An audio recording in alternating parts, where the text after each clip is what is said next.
commencer, bienvenue et bon anniversaire. Et oui, le Femini Books fête pile poil aujourd'hui sa première année sur YouTube. Et si en un an, 3 sessions ont pu avoir lieu, de super livres vous auront été présentés et de super conseils vous auront été transmis, malheureusement, il nous reste encore pas mal de boulot. Et c'est pour ça qu'on est de retour. C'est donc reparti pour un mois de super recommandations sur YouTube et sur les blogs. Qui n'a pas envie de rêver des merveilleuses nouvelles que le monde nous offre? Féminicide, viol, violence sexuelle, droits bafoués et images de la femme dégradante dans les médias? Tout un programme. Si lors des précédentes sessions, je m'étais principalement concentrée sur une vision, disons, occidentale du féminisme, et que je vous avais présenté pas mal de dystopies féministes, j'ai cette fois-ci envie d'aborder un chapitre que je n'avais pas encore exploré dans le cadre du Femini Books, la sexualité et les violences sexuelles pour les femmes dans le monde. Et principalement en dehors des pays occidentaux. Et comme j'ai choisi de vous présenter que des témoignages dans cette vidéo, personne que cette fois-ci n'ira venir nous accuser, nous les féminazis, d'inventer de gros mensonges pour nuire aux hommes. Et si j'aurais de très chouettes livres à vous présenter pour vous parler d'une sexualité parfaitement libre, épanouie et totalement saine, comme Le vrai sexe de la vraie vie de Si, tomes 1 et 2, Libre manifeste contre les dictats sexuels d'Ovidie et Digli, ou encore Les monologues du vagin d'Eve Ensler, que j'ai tous adoré, j'ai quand même envie de vous parler de la difficulté pour certaines femmes d'assumer leur sexualité dans le monde. Ou même de ne pas en avoir du tout d'ailleurs. Car si en Occident nous avons la chance d'être à peu près libres sur ce sujet, ce n'est malheureusement pas le cas de la plupart des femmes dans le monde. Même si là aussi le patriarcat laisse pas mal de traces et fait pas mal de dégâts. Tout n'est pas parfait. Pour cela, je n'ai pas la sélection livresque la plus joyeuse à vous présenter, mais probablement l'une des plus marquantes. Pourquoi ? Parce que si vous ne l'avez pas déjà lue, elle va probablement vous mettre une claque comme ça m'est arrivé et vous faire réaliser tout ce qu'il reste à faire dans le monde pour toutes ces femmes. Gros trigger warning donc dans cette vidéo puisque nous allons parler de beaucoup de violences comme par exemple des féminicides, des cas de viol, d'inceste ou encore de différentes formes de violences physiques et morales. Et on commence avec le livre qui m'a probablement le plus remué quand je l'ai lu pour la première fois. Il s'agit de Fleurs du désert de Waris Dirie. Mais avant de commencer la présentation de ce livre, je vous rappelle quelques informations essentielles pour aborder ce bouquin et le pays dans lequel il se situe. Il s'agit de la Somalie, c'est le pays dans lequel a grandi l'autrice et jusqu'où elle a passé une partie de son adolescence avant de le quitter. L'excision et l'ablation d'organes génitaux externes féminins sont encore considérées comme une tradition. 98% de fillettes de 4 à 11 ans les subissent encore à différents degrés. Une femme sans protection masculine est considérée comme une cible facile, c'est-à-dire que lors des dernières sécheresses qui se sont abattues sur le pays, dans les camps de réfugiés, les cas de viol ont explosé. Sur ces faits très joyeux, abordons le résumé de Fleurs du désert. Fleurs du désert, c'est donc le témoignage de Waris Dirie, qui à l'âge de 13 ans va fuir son pays lorsqu'on projette de la marier à un vieillard. Elle s'opposera à cette décision mais ne se verra offrir aucun choix. Elle traversera donc le désert à l'âge de 13 ans pour sauver sa vie et trouver un destin meilleur ailleurs. Elle finira par arriver au Royaume-Uni où elle deviendra plus tard un mannequin renommé qui s'engagera contre les mutilations génitales qui sont faites sur les femmes et petites filles. Elle rencontrera malheureusement au cours de son parcours de nombreuses embûches qui seront malheureusement toutes liées à son statut de femme. Qu'il s'agisse de sa place dans un couple, de ses manières, de sa sexualité ou encore de son physique, elle se verra proposer de nombreux obstacles. Il est donc question dans ce livre du droit à disposer de leur propre corps pour les femmes, qu'il s'agisse de leur sexualité, des atteintes qui leur sont faites comme des viols, ou encore de la pression qui repose sur leur apparence physique. Ces différentes formes de violence auront tout un impact dans la vie de l'autrice, qui lui feront voir la vie d'une façon forcément différente, puisqu'elles auront tout un impact sur son existence, sur ses décisions, sur ses rapports avec les autres. C'est une lecture qui est vraiment très difficile. J'ai plusieurs fois au cours de ma lecture eu envie de soutenir l'autrice, de lui parler, de pouvoir l'aider à se soulager quand les moments étaient trop difficiles, parce que vraiment certains des chapitres sont très lourds, la tension et la douleur sont extrêmement palpables. C'est une lecture éprouvante qui m'a profondément marquée et c'est bien pour ça que je vous la présente ici. Une lecture que je ne recommande donc pas aux personnes les plus sensibles parce qu'elle peut vraiment être une véritable épreuve. Vous pouvez d'ailleurs découvrir ces thématiques et le parcours de Waris Dirie au travers du film Fleurs du désert qui est l'adaptation de ce roman et qui vous présentera sa vie et ses douleurs. J'en profite pour vous recommander également le très beau documentaire Le plaisir interdit de Mireille d'Arc qui aborde en détail la question de l'excision et des mutilations génitales sur les femmes à travers le monde. C'est un documentaire qui reste gravé pour sa justesse, sa délicatesse et le profond respect des témoins. Pour le livre suivant, on se retrouve avec Coupable d'avoir été violée de Maryam Ben Mohamed qui a aussi été adapté au cinéma avec le nom La Belle et la Meute. Il est question dans ce livre-là et ce film d'aborder la thématique du viol et de sa non-reconnaissance en Tunisie. Je vous avais prévenu que cette vidéo n'allait pas être joyeuse. Comme pour le livre précédent, il est important de revenir sur l'histoire du droit des femmes en Tunisie pour comprendre ce témoignage et son contexte. L'égalité de tous les citoyens devant la loi et sans discrimination de religion, de sexe ou de profession ne sera reconnue qu'en 2014. Seulement depuis 2015, les femmes ont le droit de voyager avec leurs enfants mineurs sans l'autorisation de leur époux. 2017 a enfin mis un terme à la disposition qui permettait à un violeur d'échapper à toute forme de châtiment s'il épousait sa victime de moins de 15 ans. 2017 putain! Maintenant, abordons plus en détail l'histoire de ce livre-là, de ce témoignage. On va y suivre en fait le parcours de Meriem qui va passer une soirée somme toute classique. Elle va retrouver son fiancé, ils vont aller au restaurant, passer une soirée très sympathique et s'isoler dans un coin peu fréquenté pour rester ensemble à l'abri des regards. Il faut savoir que fréquenter son fiancé en dehors du cadre familial est très mal vu en Tunisie. Il est donc très fréquent pour les jeunes couples de s'isoler à l'abri de leur voiture quand ils se retrouvent. Sauf que leur temps ensemble va être perturbé par l'arrivée de 3 policiers en civil qui vont malheureusement à tour de rôle violer Meriem et racketter son fiancé. Meriem va alors faire le tour des hôpitaux et des commissariats de police pour essayer de faire reconnaître son viol et ce qui lui est arrivé, et elle va avoir beaucoup de mal à se faire entendre. Elle va donc être confrontée à un véritable parcours du combattant puisque malheureusement les institutions de son pays ne reconnaissent pas réellement le viol et en font plutôt une apologie assez détournée et absolument glaçante. Plus tard, on apprendra même que Meriem sera accusée d'atteinte à la pudeur par les mêmes policiers qui l'auront violée et sera donc rendue coupable de sa propre agression. Ce livre, c'est donc le témoignage de sa lutte acharnée pour se faire entendre et enfin se voir rendre justice. Si la Tunisie reste quand même un pays pionnier au niveau du droit des femmes dans le monde arabe, malheureusement, nombre de leurs droits ne sont pas encore reconnus par les autorités, qu'il s'agisse de la police, qu'il s'agisse de leur propre famille ou encore des hommes en général. La réputation et l'honneur sont deux valeurs primordiales qui font malheureusement plus souvent office de droit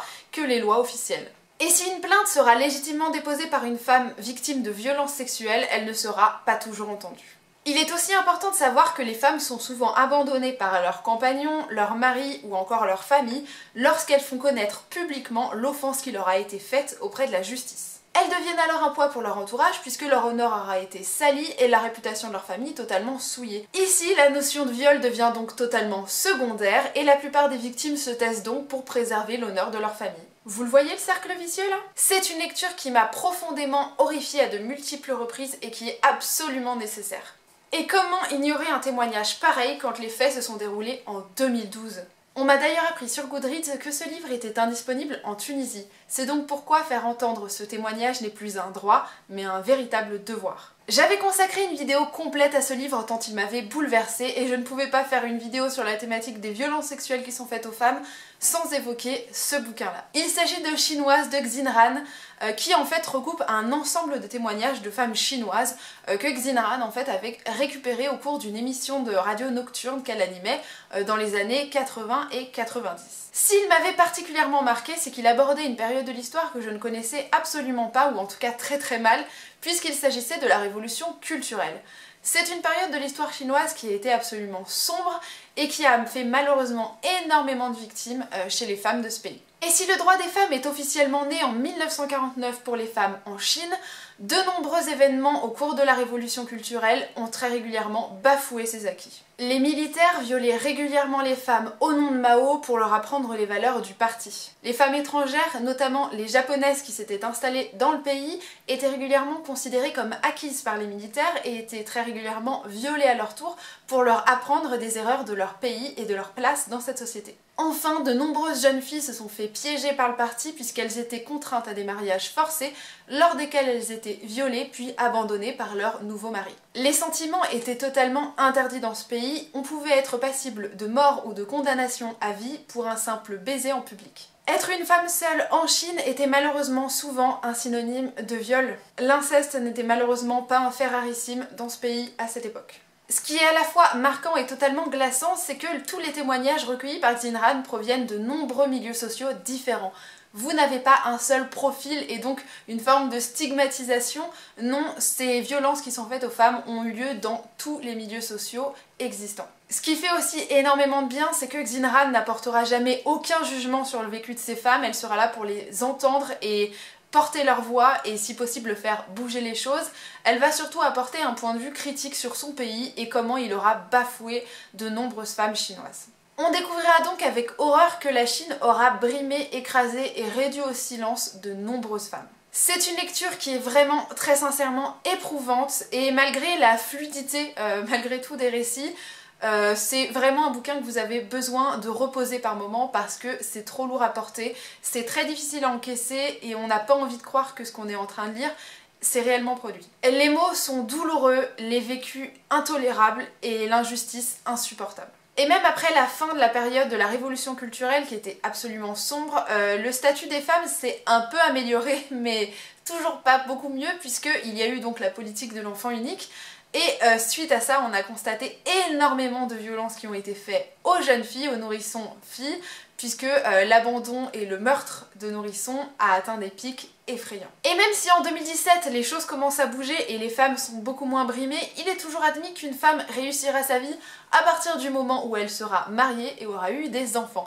Leur carrière n'est donc toujours pas la priorité numéro 1, même si des procès commencent à être gagnés à ce niveau-là au sujet de nombreuses discriminations. Il est très régulier de voir des offres d'emploi uniquement réservées aux hommes. Je vous invite donc très fort à découvrir Chinoise pour en apprendre plus sur les femmes de ce pays et savoir comment elles se sont construites et pourquoi elles en sont à leur place actuellement. Pas rendu moins rude par son format graphique, Parole d'honneur de Leila Slimani et de Laetitia Corin est particulièrement glaçant. Il vous tend un portrait absolument effrayant de la place que laisse le Maroc aux femmes dans son pays. C'est d'ailleurs à travers de nombreux témoignages que vous allez le découvrir, de nombreux témoignages qui auront été reçus par Leila Slimani suite à la publication de son premier roman et grâce auquel elle a pu faire de nombreuses rencontres qui auront donné naissance à ce roman graphique. Comme pour les livres précédents, je vous propose un petit récap des droits des femmes au Maroc pour comprendre pourquoi ce livre est particulièrement difficile. En 2017, de nombreuses Marocaines se sont levées et ont manifesté dans les rues pour faire entendre un élargissement de leurs droits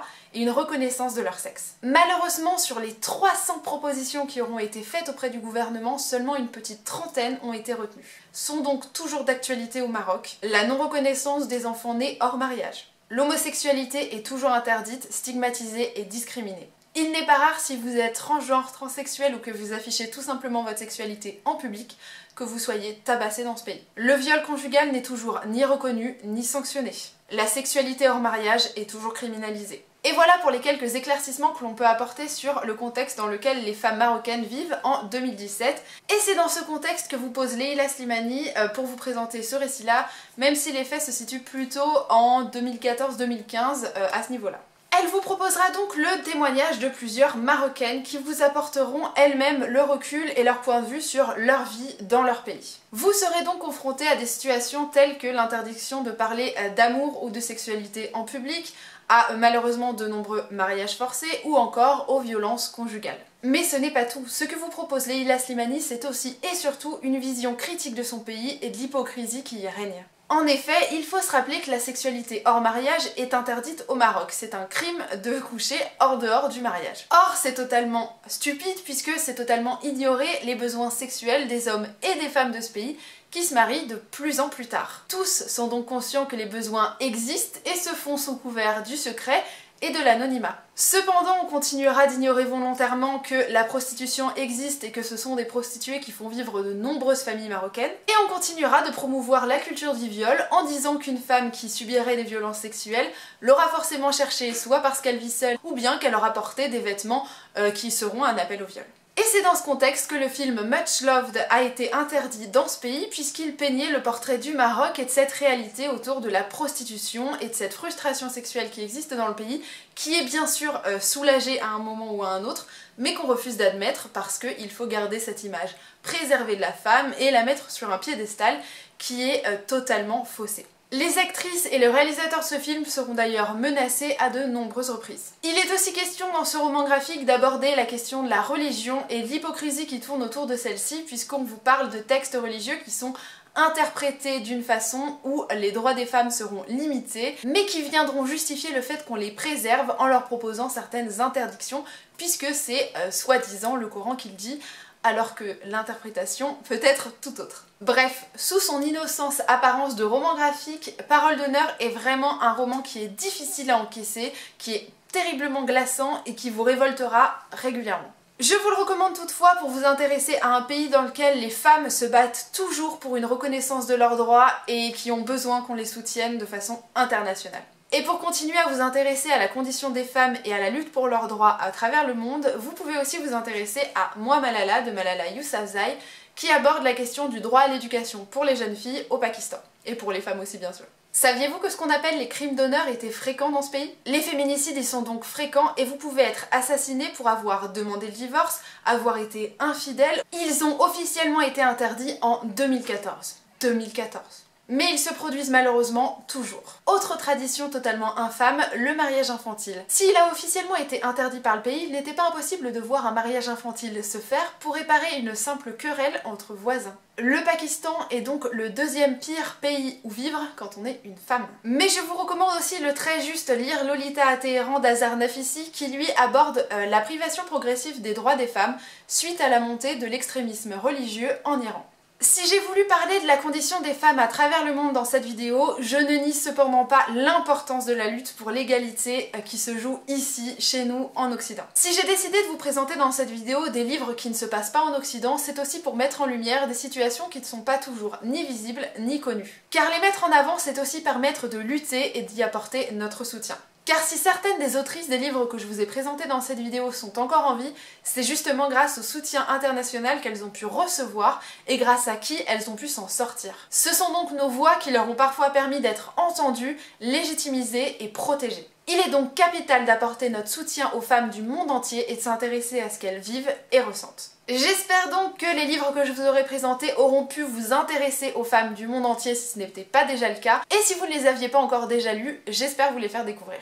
Je vous propose donc de poursuivre l'aventure aujourd'hui sur le blog La Page qui Marque et dès demain sur la chaîne de Bibliotaverne. Et vous retrouvez aussi un article demain sur le blog A Cup of Autumn. Allez, une petite devinette pour terminer cette vidéo. Devinerez-vous dans quel pays il est possible pour un violeur d'interdire une IVG s'il est le géniteur du fœtus ?